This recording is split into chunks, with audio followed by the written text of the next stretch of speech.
They say a hospital is a place of mercy where families pray for miracles. But beneath the sterile lights of my cardiac wing, the prayers were not for love, but for a bargain. I'm Samantha Murphy.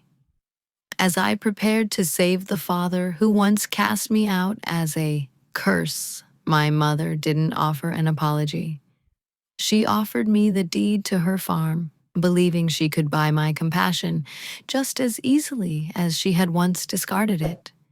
She didn't realize that some wounds run deeper than money. Like, share, comment, and subscribe to our channel. We always appreciate the time you spent here with us. Let me tell you how I finally faced them. The scrub room at St. Jude's Cardiac Wing was my sanctuary. It was a world of absolute, unyielding order. Here, the air was always cool, filtered, and smelled faintly of antiseptic and chilled steel. There was a rhythm to the silence broken only by the hum of the ventilation systems and the rhythmic shh of the scrub brush against my skin. I looked at my hands under the harsh fluorescent lights. They were steady. They were always steady. These hands had held the hearts of senators, grandmothers, and bricklayers. They had stitched aortas and bypassed blockages that should have been fatal. I was 29 years old, and I was the Chief of Cardiology. In a profession dominated by gray-haired men with decades of tenure, my ascent had been nothing short of meteoric. The staff respected me, but they did not know me. I heard the whispers in the cafeteria line or near the nurse's station when they thought I was out of earshot. They called me the Ice Queen. They said it with a mix of awe and trepidation. They weren't wrong. I demanded perfection because biology does not offer second chances. I was precise, I was tireless, and I was utterly, completely alone. My office was a testament to this solitude. It was spacious with a view of the city skyline that most people would kill for, but it was devoid of life. There were no framed photographs of a smiling husband, no crayon drawings from children pinned to a corkboard, no snapshots of family reunions. The mahogany desk held only patient files, medical journals, and a solitary lamp. Dinner was a plastic container of salad eaten between chart reviews. I had wealth, my salary was substantial, but I had nowhere to spend it, and no one to share it with. I had built a fortress of professional success to protect a hollow interior. I told myself that dignity was found in duty, not in companionship. I told myself that my estrangement from the world was a choice, a necessary sacrifice for the work I did. But the body remembers what the mind tries to forget. It started with the rain. It had been raining all day, a relentless hammering downpour that lashed against the glass of my office window. The sound was a low roar, drowning out the city below. I stood up and walked to the window, pressing my hand against the cold pane. The lightning flashed, illuminating the dark clouds in a jagged, violent purple. In an instant, the sterile safety of the hospital vanished. I was 14 years old again. I could feel the mud sucking at my boots. I could smell the rot of wet leaves and the copper tang of fear. It was a storm just like this one, back on the farm in the valley. The creek that bordered our property had swollen into a raging river, brown and angry. My cousin Lucas had been running ahead of me. He was only 10, full of reckless energy. I had shouted for him to stop, but the wind snatched the words from my mouth. He stepped onto the muddy bank to look at the churning water. The earth gave way. I lunged for him. I remember the roughness of his jacket under my fingers. I remember the desperate, wide-eyed look of terror on his face. I had him. For 1 second, I had him. But the mud was slick and my own footing failed. I slipped, and my grip broke. He didn't scream. He just disappeared into the brown water. The days that followed were a blur of hushed voices and suffocating grief. But it wasn't just grief. In our household and in the small superstitious community where I was raised, nothing was ever just an accident. My parents were people of the old ways, hard, fearful people who believed in omens and curses more than they believed in mercy. They didn't blame the rain. They didn't blame the mud. They blamed me. I remember the funeral. My mother, Ilara, stood by the open grave in a black veil. When I tried to stand next to her, she took a step sideways away from me. She didn't look at me. She looked through me as if I were a ghost. The neighbors whispered behind their hands. I heard the words, bad seed, and cursed. A week later, I came home from school to find a single suitcase sitting on the front porch. My father was waiting by his truck. The engine was idling, puffing gray smoke into the damp air. He didn't yell. He didn't raise a hand to strike me. That would have been easier to bear. Instead, he looked at me with a cold, trembling fear. It was the look one gives to a venomous snake found in the bed sheets. Get in, he said. His voice was flat dead. Where are we going? I asked, my voice barely a whisper. You can't stay here, Samantha. The livestock is sick, the roof is leaking, and now Lucas. He gripped the steering wheel until his knuckles were white. You carry death, girl. It follows you. We can't have that under our roof. We can't have the bad luck. I cried the whole way. I begged. I promised to be better, to work harder, to pray more. He didn't speak another word. He drove 3 counties over to a great aunt I barely knew. He pulled up to the curb, kept the engine running, and waited for me to get out. Don't come back, he said, as I stood on the sidewalk with my suitcase. For your mother's sake, just stay away. He drove off without looking in the rearview mirror. I watched the taillights fade into the mist, feeling a coldness settle in my chest that no coat could ever warm. That was the day Samantha the daughter died, and Samantha the survivor began. I hardened my heart. I decided that if I was to be alone, I would be powerful. If I carried death, as he said, then I would learn to master it. I would become a doctor. I would fight death every single day and win just to prove him wrong. A sharp buzz snapped me back to the present. I gasped, pulling my hand away from the cold window. My heart was hammering against my ribs. The red light above my office door was flashing the silent alarm for a code blue arrival. My pager vibrated against my hip. I shook my head, forcing the memory of the rain back into the dark corners of my mind. I smoothed my scrub top and stepped out of the office. The hallway was a flurry of controlled chaos. Dr. Murphy, it was the charge nurse, breathless. ETA 2 minutes. Massive myocardial infarction. He's unstable. She shoved a digital tablet into my hands. I took it, my eyes scanning the vitals instantly. BP plummeting. Oxygen saturation critical. Aortic involvement suspected. It was a catastrophic case. Patient name? I asked, my voice purely professional, the Ice Queen once again. Transfer from the rural county clinic, the nurse said. They couldn't handle the complexity. I looked down at the screen. The name glared back at me in bold black letters. Patient Thomas Murphy, next of kin Lara Murphy. The tablet nearly slipped from my fingers. The hallway seemed to tilt. The antiseptic smell was suddenly replaced by the scent of wet earth and exhaust fumes. It had been 15 years. 15 years of silence. 15 years since he left me on a curb like a bag of unwanted trash.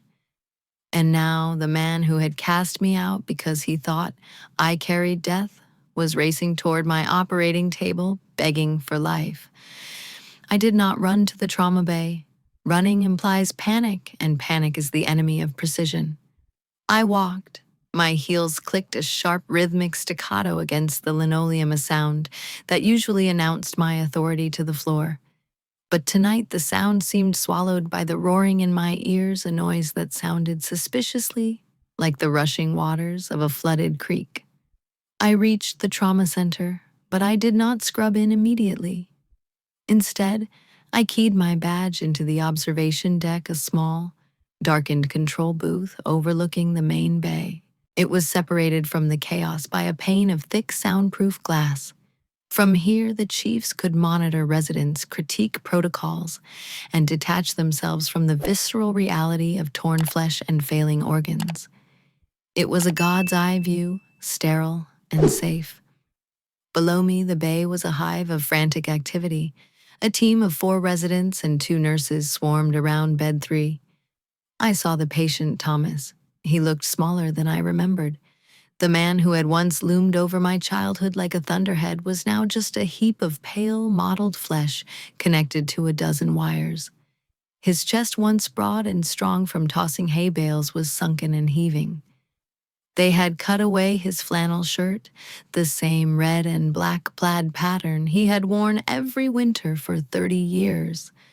Seeing those shreds of fabric on the floor did something to my stomach that I couldn't name. It wasn't grief. It was more like the nausea of déjà vu. But it was the figure in the hallway just outside the sliding glass doors of the bay that made my breath hitch. Ilara. She was pacing. 15 years had etched deep gullies into her face. Her hair, once a defiant chestnut, was now streaked with iron gray and pulled back into a severe, unforgiving bun. She wore a heavy wool coat that looked older than I was, clutching a worn handbag to her chest like a shield. I reached out and flipped the toggle for the audio feed. The room around me remained silent, but the voices from below flooded into my headset. I expected to hear weeping. I expected to hear a wife praying for her husband's salvation. Ridiculous amount of time. Ilara's voice scratched through the static, sharp and grating. She was cornering a young, terrified administrative assistant. I told the ambulance driver not to come to the city. I told him, "We have a clinic in the county. Why did you bring him all the way here?" "Ma'am, the county clinic isn't equipped for a cardiac event of this magnitude," the assistant stammered. "He would have died before arrival." Ilara didn't look relieved. She looked inconvenienced. She gestured sharply with a calloused hand. "Do you know what time it is?" "We have the milking machines running on timers, but the storm knocked out the breaker yesterday. If I'm not back by 4 a.m., we lose the morning yield. That's money down the drain. How long is he going to be in there?" I stood frozen in the dark booth, my hand gripping the console until my knuckles ached. She wasn't worried about Thomas dying. She was worried about the milk. She was worried about the gas money for the drive home. She was worried about the disruption to her routine. "I need to speak to someone in charge." Ilara snapped, her voice rising in that shrill tone I remembered from every Sunday morning argument before church. "Stop looking at your computer and look at me. I am not some city tourist. I have a farm to run. Is he alive or not? If he's gone, tell me so. I can call the undertaker and get the truck loaded." The cruelty of it took my breath away. It wasn't active malice, it was a profound, callous practicality that had calcified over her soul. To Ilara, Murphy life was just another chore to be managed, and death was just a final expense to be minimized. I looked at Thomas on the table below. His heart monitor was screaming a jagged, irregular rhythm. He was dying, and his wife was upstairs haggling over the schedule. I felt a surge of ancient anger rising in my throat, hot and bitter. They hadn't changed. They hadn't softened with age or learned the value of family after casting me out. They were still the same people who valued superstition over truth and livestock over blood. Part of me wanted to leave. I could turn around, walk out of the hospital, and let the on-call surgeon handle it. The on-call was competent enough, though perhaps not brilliant. Thomas might live or he might die. It wouldn't be on my hands. You carry death, girl. My father's voice echoed in the booth. No. If I walked away now, I proved him right. If I walked away, I was the curse. I turned off the audio feed. I stepped back from the glass. My hands were shaking just slightly. I balled them into fists, forcing them open and closed until the tremors stopped. I walked to the changing room. I stripped off my blazer and blouse, pulling on the dark blue scrubs of the attending surgeon. I tied my hair back tighter than usual. Then I reached for the surgical cap, a generic blue one, pulling it low over my forehead. Finally, I took a mask. I didn't just loop it over my ears. I tied it tight high on the bridge of my nose, obscuring everything but my eyes. I looked in the mirror. Samantha Murphy was gone. Only the surgeon remained. I entered the small family consultation room 20 minutes later. The room was designed to be calming with soft lighting and generic abstract art, but tonight it felt like a cage. Ilara was sitting on the edge of the sofa, her posture rigid. She didn't look up when I entered. She was aggressively tapping her foot, a nervous tick that vibrated through the floorboards. "Mrs. Murphy," I said. My voice was calm, pitched slightly lower than my natural register. The mask muffled the timbre enough to provide cover. She looked up. Her eyes swept over me, dismissing me instantly. She saw the scrubs, the mask, the badge turned backward on my lanyard. She didn't see her daughter. She saw a functionary. "About time," she said. "Are you the doctor? Is he dead?" "I am Dr. Murphy, the Chief of Cardiology," I said, testing the name. She didn't flinch. The name Murphy is as common as dirt in our part of the state. It meant nothing to her. "Well, doctor, can we go home?" I remained standing near the door, keeping a physical barrier between us. "Your husband has suffered a catastrophic aortic dissection. The main artery leading from his heart has torn. He is currently being stabilized by a bypass machine, but that is a temporary measure. He has hours, perhaps less." Alara's face didn't crumble. It hardened. She began to calculate. "So, surgery. Extensive surgery," I corrected. "I need to reconstruct the aortic arch. It is a highly complex, high-risk procedure." The door opened behind me, and Mr. Henderson, the night shift billing manager, squeezed in. He looked apologetic, clutching a clipboard to his chest like a shield. He hated this part of the job, and I usually spared him from it. But tonight, I needed him. I needed the trap to be set. "Mrs. Murphy," Henderson began, his voice thin, "I'm afraid we've run into a complication with the admission paperwork." Ilara stood up, her defensive instincts flaring. "What complication? I gave the girl my insurance card. We're with County Mutual. We've paid our premiums for 40 years without missing a month." "Yes, ma'am," Henderson said, sweating slightly. "But I've just got off the phone with their emergency authorization line. Because your husband has not had a physical in 10 years, and because he has a documented history of untreated hypertension that he refused medication for, they are classifying this event as a result of chronic neglect. Under your specific plans, Clause 4, they are denying coverage for experimental or high-cost intervention." The silence in the room was absolute. "Denying," Ilara whispered. The words seemed to choke her. "What does that mean?" "It means," I said, stepping forward, "that the surgery is considered elective by your insurer. You will have to pay out of pocket." "How much?" She barked the question at Henderson. He winced. "The facility fee, anesthesia, the surgical team, the ICU stay. The estimate is $200,000. We require 50% down to wheel him into the OR for a non-covered procedure." Ilara collapsed back onto the sofa. The air left her lungs in a sharp hiss. 200,000. We don't have that in the bank. We're farmers, not bankers. We have land, we have equipment, but we don't have cash. She looked at Henderson, her eyes narrowing. You're thieves, all of you. You're standing there in your fancy clothes, telling me you'll let a man die because of paperwork. It's not us, ma'am, it's the insurance, Henderson said weakly. Fix it, she screamed, slamming her hand on the armrest. Just fix it. I cannot fix the policy you chose, Mrs. Murphy, I said. My voice was ice cold. But I can operate, if you can provide collateral. Ilara looked at me. For the first time, she really looked at me. She was searching for a crack in the armor, a sign of sympathy she could exploit. She found none.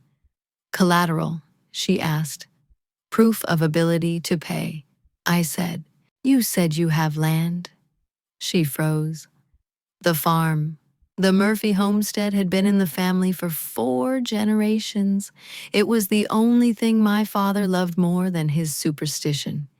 It was the reason I was cast out to protect the purity of that dirt from my bad luck. You want the farm, she whispered. I want to know if you want your husband to live. I replied. I watched her face closely. This was the moment. This was the test I hadn't even known I wanted to administer. I wanted to see her fight for him. I wanted to see her scream that the land meant nothing compared to Thomas's breath. I wanted to see love conquer greed. She hesitated. The seconds ticked by, thick and heavy. She looked at her hands. She looked at the floor. She was doing the math. She was weighing the acreage against the man. She was wondering if she could run the farm alone. She was wondering if being a widow might be cheaper than being a debtor. The hesitation dragged on long enough to break my heart all over again. Finally, she looked up. Her eyes were hard-cornered beads of flint. She didn't choose him out of love.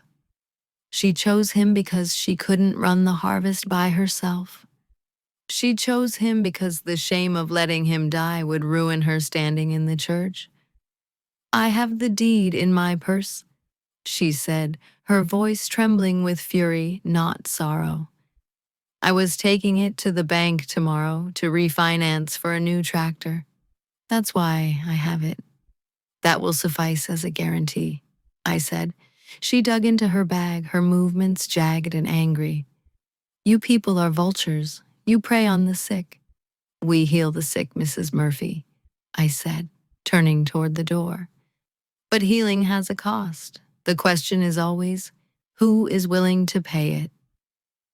I signaled Henderson to take the paperwork. Prep him, I said to the room at large. I'll see you in the OR. I walked out before she could see the moisture gathering in my eyes behind the protective goggles.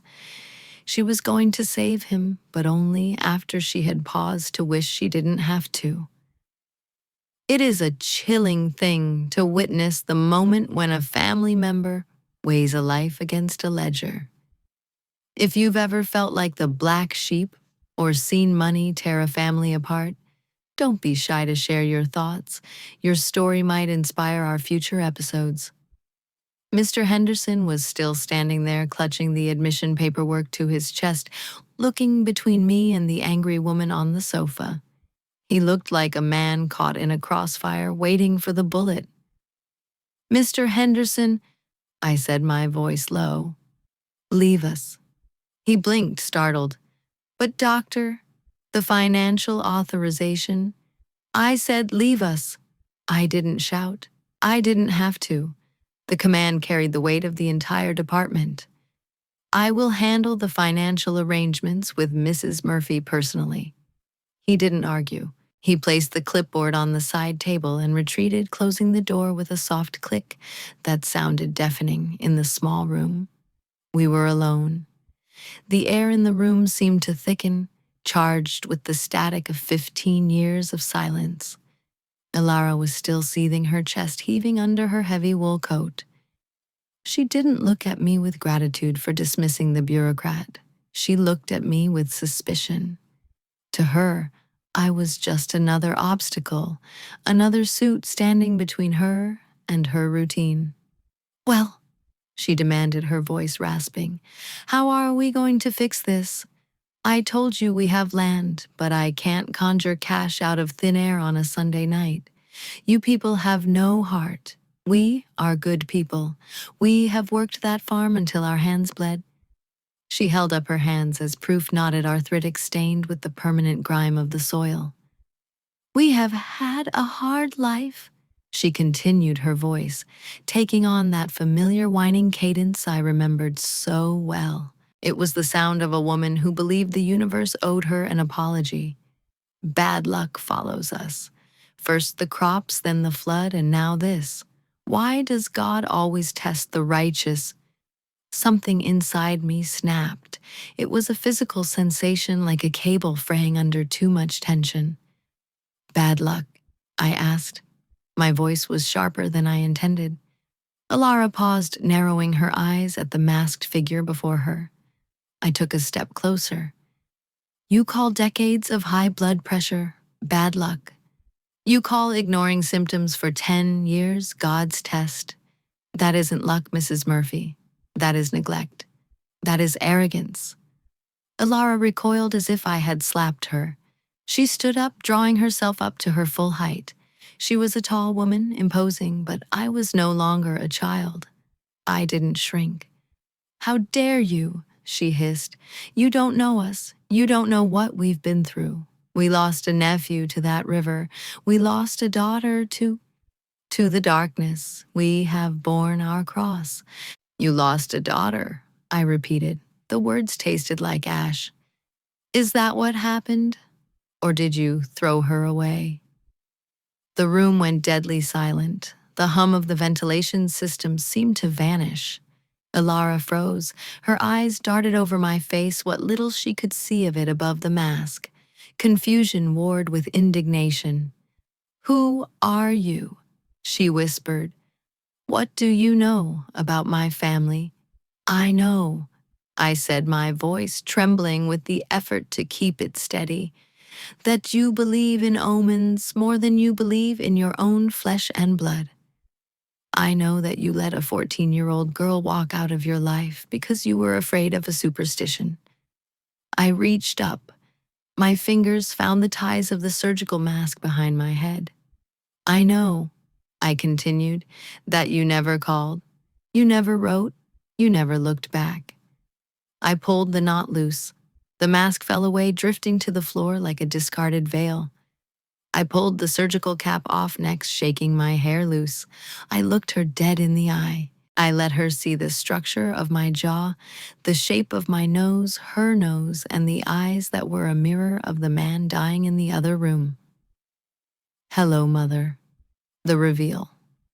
I expected many things. I had played this moment out in my head 1,000 times over the last decade. In my softer moments, I imagined she would cry. I imagined she would cover her mouth, rush forward, and beg for forgiveness. In my harder moments, I imagined she would scream or deny me or turn her back. I was not prepared for the reality.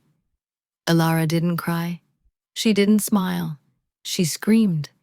It was a short, strangled sound like an animal trapped in a snare. She scrambled backward, her heels catching on the rug. She slammed into the wall, knocking a generic landscape painting askew. Her face drained of all color, turning the color of old parchment. She raised a hand, pointing a shaking finger at me. Her eyes were wide, the whites showing all around the irises. It wasn't shock. It wasn't joy. It was terror.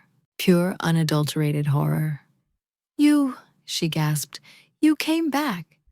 I am the Chief of Cardiology, I said, standing my ground. I am the one who decides if your husband lives or dies. The twist Alara began to shake. She wasn't shaking from the emotion of reunion. She was shaking because she was looking at a monster. I knew it, she whispered, her voice trembling with hysteria. I told Thomas. I told him the air felt wrong today. The birds weren't singing right. It's the curse. I frowned. What? You did this? She accused, pressing her back flat against the wall. You found us. You brought the death back. I stared at her, stunned. I am a doctor. I am trying to save him. Liar, she spat. The venom in her voice was shocking. You were always bad blood. You carried death when you were a girl and you carry it now. You tracked us down. You put the sickness in his heart. You came to finish what you started with Lucas. The realization hit me like a physical blow. She didn't see her daughter who had made good. She didn't see a successful woman. She saw a witch. She saw a harbinger of doom who had returned to claim the soul of her father. Her superstition was so deep, so rot-eaten into her brain, that she couldn't conceive of a coincidence. In her world, my presence explained the heart attack. I was the cause, not the cure. I am not a curse, I said, my voice hardening into steel.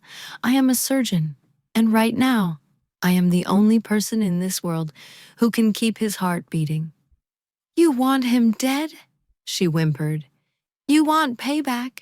You want to watch him die to punish us for sending you away.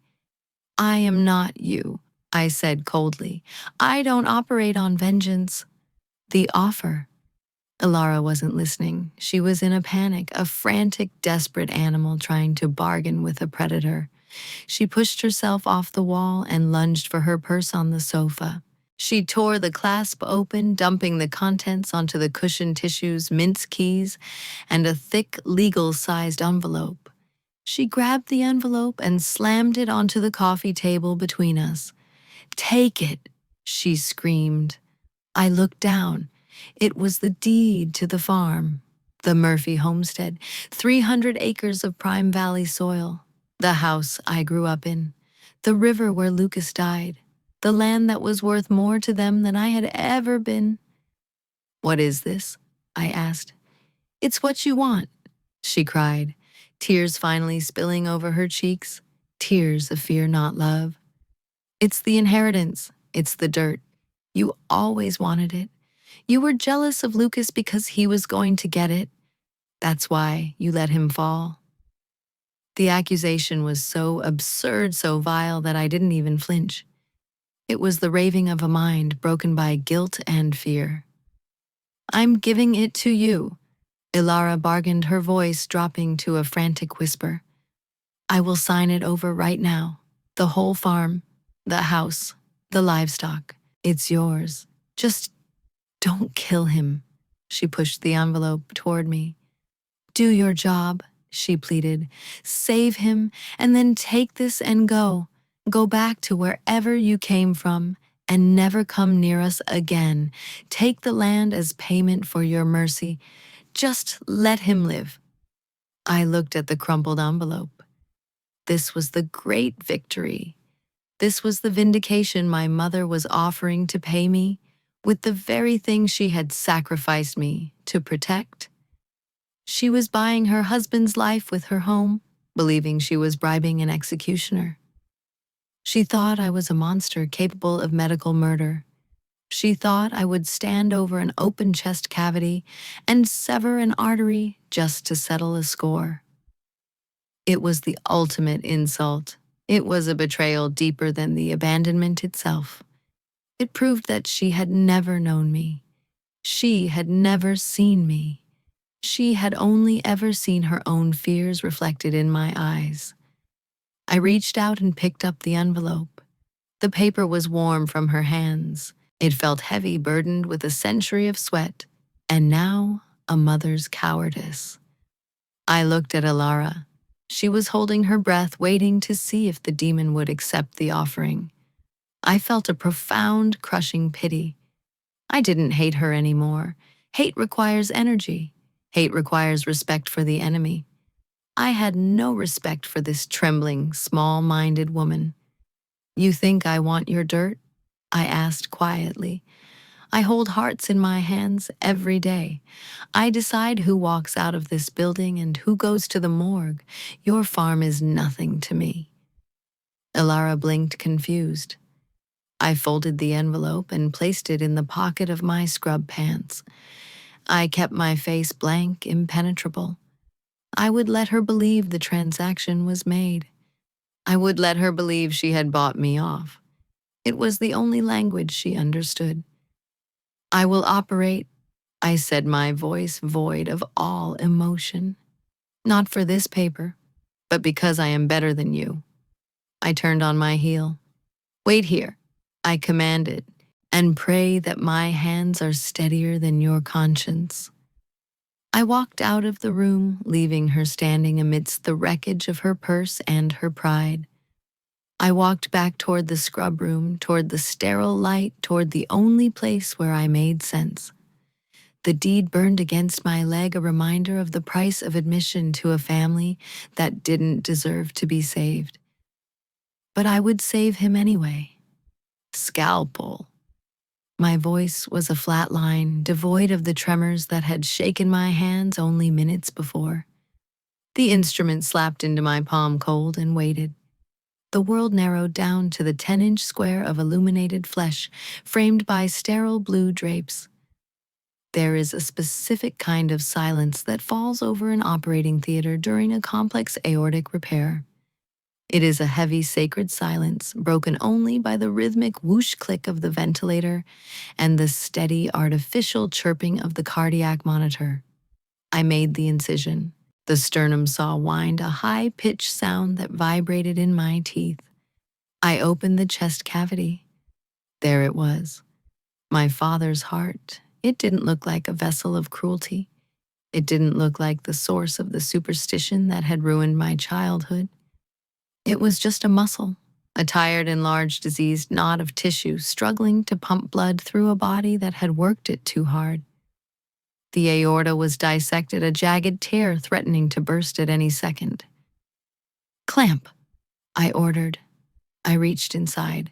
The heat of his body radiated through my double-layered gloves. I held his heart in my hand. It was slippery and fragile. Time seemed to warp. For a terrifying second, the surgeon in me receded, and the 14-year-old girl stepped forward. I looked at the fragile tissue under my fingers. It would be so easy. A slip of the clamp, a nick of the artery, a complication. No one would question it. The mortality rate for this procedure on a man of his age and condition was high. I could let him die, and the world would simply nod and say, I did my best. The deed to the farm was already in my locker. I could walk away with the inheritance and the revenge, leaving Ilara with nothing but her grief and her guilt. You carry death, girl. The memory of his voice hissed in my ear. I closed my eyes for a fraction of a second behind my goggles. If I let him die, I became exactly what they said I was. If I took my revenge, I validated their superstition. I would be the curse. I opened my eyes. I exhaled slowly. Graft, I said. My hands moved with a fluidity that felt almost independent of my mind. I was not a daughter. I was not a victim. I was a technician of the highest order. I trimmed the damaged vessel. I sutured the synthetic graft into place. The stitches were microscopic, perfect, equidistant. It was the finest work of my career. I repaired the damage. I restored the flow. I warmed the body. Take him off bypass, I commanded. The perfusionist flipped the switches. The machine went silent. We waited. The room held its breath. Thump, thump. The heart shuddered, then caught the rhythm. It beat, stronger than before, steady, alive. Closing, I whispered. I stitched him back together, sealing the evidence of my mercy inside his chest. I had saved the man who threw me away. I had given him years he didn't deserve simply because I refused to be the monster he feared. The aftermath, I didn't go to the waiting room immediately. I couldn't. I stripped off my gown and gloves, throwing them into the biohazard bin with more force than necessary. I scrubbed my hands until the skin was raw. and red trying to wash away the sensation of holding his life in my palm. I went to the surgeon's lounge and sat in the dark, staring at the vending machine's humming light. I was exhausted, a bone-deep weariness that had nothing to do with the physical exertion of the surgery. I reached into the pocket of my scrub pants. The envelope was still there. The deed. It felt heavy like a stone. I pulled it out and looked at it in the dim light. It was a worthless piece of paper to me. I had a condo in the city, a portfolio of investments, a life built on steel and glass. I didn't want their mud. I didn't want their cows. But Ilara believed I did. She believed she had just completed a transaction, a house for a life. I stood up, smoothing my street clothes. I checked my reflection in the mirror. The Ice Queen was back. My face was composed, my eyes dry. I was ready to end this. The surprise character. I walked down the long corridor toward the surgical waiting area. The lights had been dimmed for the night shift. I saw Ilara before she saw me. She was sitting in the corner far away from the television that was playing a muted infomercial. She looked incredibly small. The aggression she had shown in the consultation room had evaporated, leaving behind a terrified old woman huddled in a coat that was too big for her. She was staring at the floor, wringing her hands in her lap. She was waiting for the verdict. She was waiting to hear if her husband was dead or if she was homeless. In her mind, those were the only two options. I stopped in the shadows of the doorway as I saw Mrs. Higgins approach her. Mrs. Higgins was an institution at St. Jude's. She was a floor nurse who had been working the night shift since before I was born. She had thick ankles, a voice like gravel, and a heart of absolute gold hidden beneath a layer of granite. She didn't know my history. She didn't know the woman in the chair was my mother. She just knew it was late and the woman looked broken. Mrs. Higgins held a clipboard. She walked with the heavy, purposeful tread of a woman whose feet hurt. Ilara flinched when Mrs. Higgins stopped in front of her. She looked up, her eyes wide with dread. "Mrs. Murphy?" Higgins asked. Ilara nodded, unable to speak. She gripped her handbag, her knuckles white. "He's in recovery," Higgins said, her voice dropping to a gentle rumble. "He's waking up. The surgery went perfectly. He's going to be fine." Ilara let out a sob, a sharp, jagged sound. She slumped forward, covering her face with her hands. "He's alive. He's tough as an old boot," Higgins said with a tired smile. Ilara wept for a moment, her shoulders shaking. Then the fear returned. She wiped her face frantically and looked up at the nurse. The bill," Ilara stammered. "The admission, the doctor said we had to pay. I gave her—" She trailed off, looking confused. She realized she couldn't tell the nurse she had given the surgeon a property deed. It sounded insane. "I don't have any money left. We don't have anywhere to go." Mrs. Higgins frowned, adjusting her glasses. She looked down at the clipboard. "What are you talking about, honey?" Higgins asked. "The 200,000, Ilara whispered. "The insurance denied it." Higgins flipped a page on the chart. She shook her head, chuckling softly. "You must have misunderstood. There's no bill." Ilara froze. "What?" Dr. Murphy, Higgins said, tapping the paper with a pen. "She waived her surgeon's fee entirely. And the hospital costs. She flagged the file under the Indigent Care and Compassionate Use Fund. She signed the waiver herself 10 minutes ago. The hospital wrote it off." Ilara stared at the nurse, her mouth slightly open. Her brain couldn't process the information. "But," Ilara stammered, "but she took the deed. She took the farm." Higgins looked confused. "I don't know about any farm, ma'am. All I know is that Dr. Murphy cleared the ledger. You don't owe this hospital a single dime. You can take your husband home when he's well free and clear. Higgins patted Ilara on the shoulder and walked away to check on another patient, leaving my mother sitting in stunned silence. I watched from the doorway. Ilara wasn't relieved. She was paralyzed. The narrative she had constructed, the story of the evil, vengeful daughter who had returned to steal their livelihood, had just collapsed.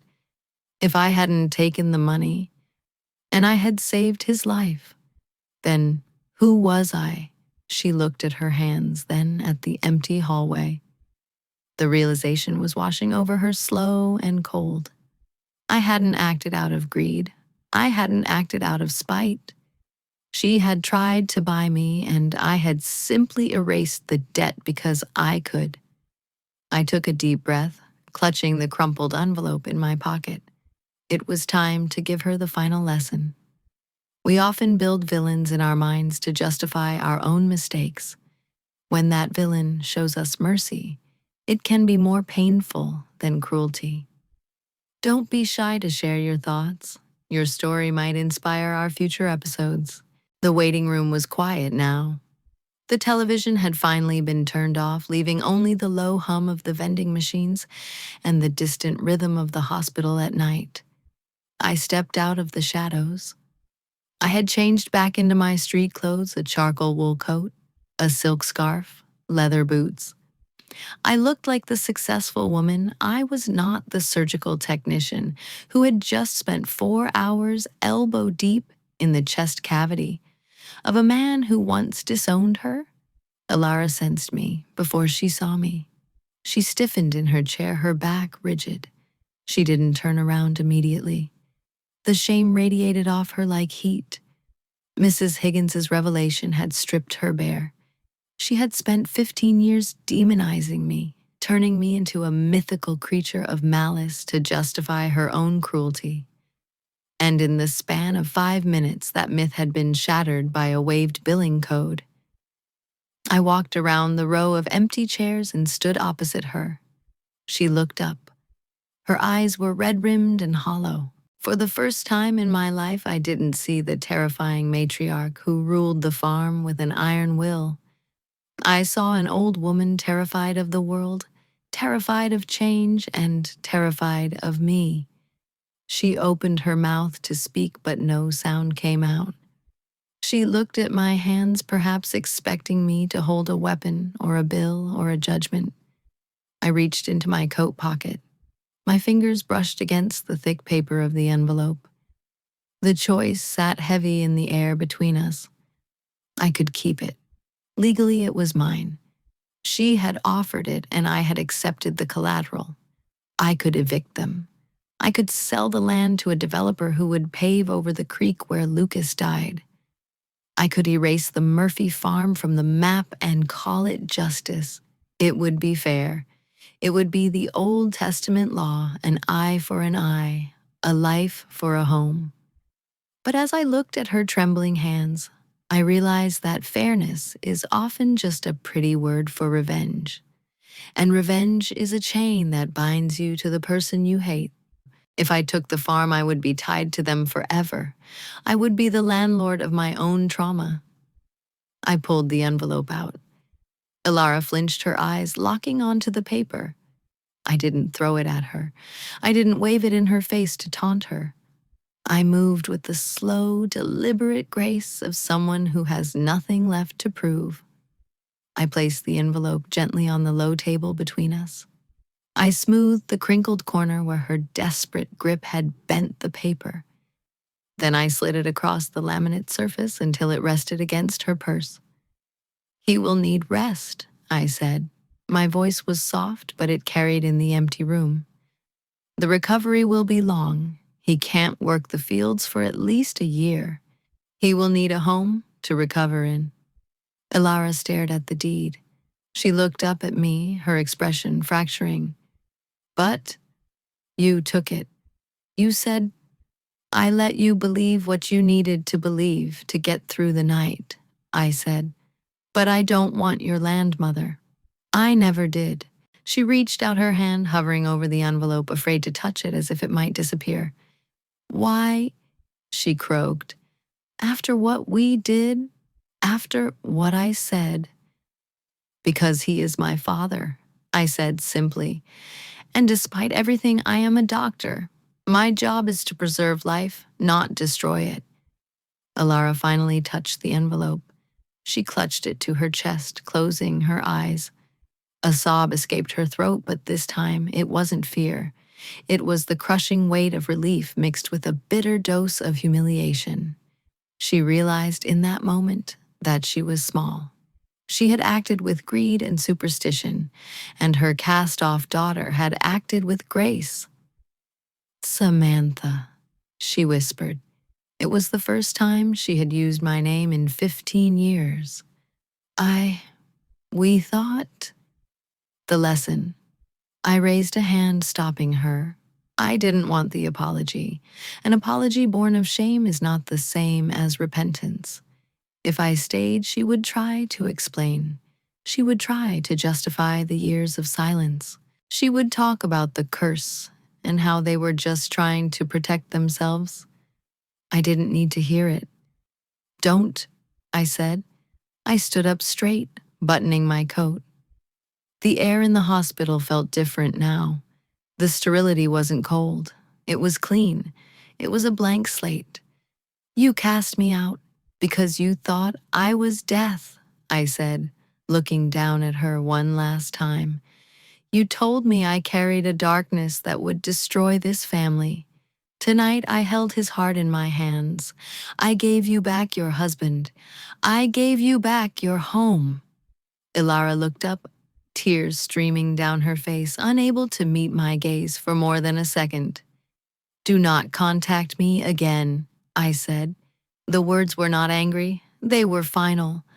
I am not doing this so we can have Sunday dinner. I am not doing this so you can feel better about the past. I am doing this because I am done carrying your ghosts. I turned toward the automatic doors. I am not a curse, Mother, I said over my shoulder. I am free of you. I walked out of the waiting room. The automatic doors slid open with a hiss, and the cool night air hit my face. The storm had passed. The pavement was wet and slick, reflecting the city lights like a mirror, but the rain had stopped. The air smelled of ozone and washed concrete. I walked to my car, my heels clicking on the pavement. I felt lighter. It was a physical sensation, as if a heavy lead apron had been unclipped from my chest. For years, I had thought that dignity meant being untouchable, the ice queen in her tower. But true dignity wasn't about building walls. It was about having the power to destroy your enemy and choosing instead to pick them up. I hadn't just saved Thomas Murphy's life tonight. I had saved my own. I had refused to let their cruelty turn me cruel. I had broken the cycle. The superstition died tonight, not on the operating table, but on a small laminate table in a waiting room, buried under an act of mercy they didn't deserve but desperately needed. I unlocked my car and got in. I didn't look back at the hospital. I didn't look back at the past. I put the car in gear and drove toward the city lights, leaving the dark valley behind me for good. It is easy to return hate with hate. It feels like justice. But sometimes the most powerful thing you can do is to show mercy to those who showed you none. It doesn't mean you have to let them back into your life, but it means you refuse to let their darkness live inside you. Don't be shy to share your thoughts. Your story might inspire our future episodes. Samantha proved that true dignity lies in breaking the cycle of cruelty rather than perpetuating it. Have you ever faced a family betrayal where you had to choose between revenge and mercy? Don't be shy to share your thoughts. Your story might be the inspiration for our future episodes. We read every single comment. We truly appreciate you being here.